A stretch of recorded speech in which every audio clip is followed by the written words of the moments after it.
సరదాగా నేరేడుకాయ చెట్టుకు వస్తే నేరేడుకాయలు చేతికి అందేస్తున్నాయి. ఇక్కడ నేరేడుకాయలు ఇదిగోండి, నేరేడుకాయలు అన్ని. కొమ్మ ఇక్కడ రాలిపోయింది, అంటే గాలికి రాలిపోయి ఉంటుంది. కొమ్మ ఇరిగిపోయి గాలికి రాలిపోయింది. నేరేడుకాయ చెట్టు ఎంత పళ్ళు, ఫ్రెష్ పళ్ళు. ఇలా తెంచుతుంటే ఇలా చేతిలోకి వచ్చేస్తున్నాయి పళ్ళు.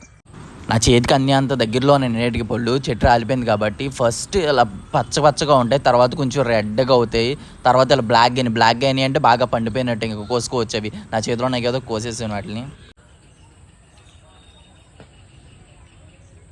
నేరేడుకాయలు ఫ్రెష్గా ఉంది, తీయగా ఉన్నాయి. చేతులతో అలా తెంపినాయి కదా, చాలా ఫ్రెష్గా ఉన్నాయి. ఒకవేళ ఈ కొమ్మ రాలేకపోతే మేము చెట్టు పైకి ఎక్కేవాళ్ళం. చాలా పెద్దగా ఉంది చెట్టు ఇది, అంత పైకి ఎక్కితే మేము ఎక్కలేము. ఇలా తెచ్చుకో, గాలికి రాలిపోయింది కాబట్టి చాలా ఈజీగా దొరికేసినాయి మాకు, చేతితో దొరికేసినాయి. చాలా బాగున్నాయి, చాలా బాగున్నాయి. కొమ్మ